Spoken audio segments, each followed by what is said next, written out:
Saya memegang jawatan politik seawalnya adalah ahli pemuda cawangan. Kalau Datuk bukan ahli politik, Datuk jadi apa?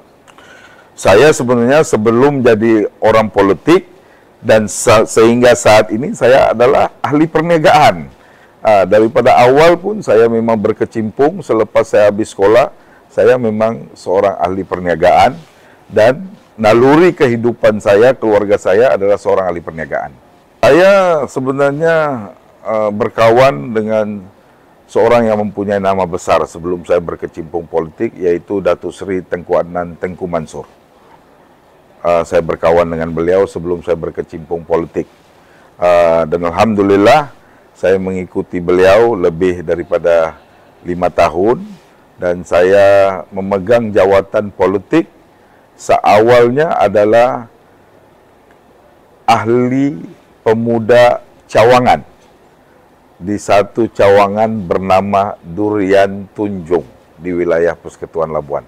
Sebelum saya memegang jawatan Ketua Pemuda UMNO Labuan pada tahun 2008. Saya sendiri pun tidak menjangkakan yang saya boleh menang ahli Majlis Kerja Tertinggi UMNO pada pemilihan yang lepas.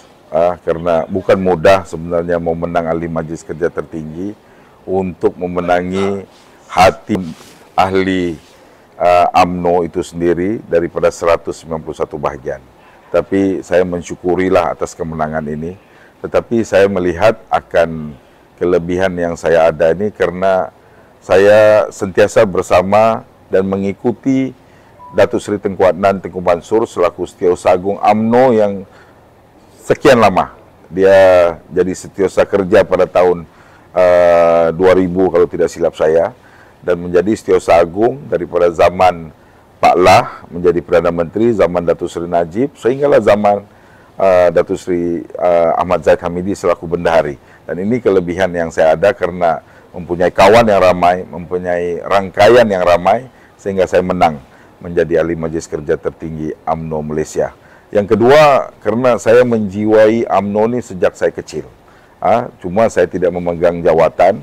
Seawal saya lepasan sekolah, saya mengikuti politik ini secara dekat. Daripada tahun 1999, saya melihat akan apa yang berlaku ketika itu, reformasi dan sebagainya. Jadi saya menjiwai UMNO itu sendiri, dan Alhamdulillah saya dapatlah sehingga apa yang saya duduk hari ini selaku ahli Majlis Kerja Tertinggi UMNO Malaysia dan juga Ketua UMNO bahagian Labuan. Apa yang saya minat sebenarnya dalam politik ini sebenarnya bukannya jawatan, bukannya saya mau mengejar untuk menjadi seseorang yang besar, tapi saya minat menjadi ahli politik ini karena saya jadikan politik ini satu ibadah. Kita dapat bertemu rakyat, kita dapat membantu rakyat, dan kita dapat menyelesaikan masalah rakyat yang memerlukan bantuan kita. Jadi itu yang saya minat dan saya suka politik ini karena kita dapat beribadah, dan sudah pasti ibadah yang kita lakukan ini ganjarannya besar selepas ini.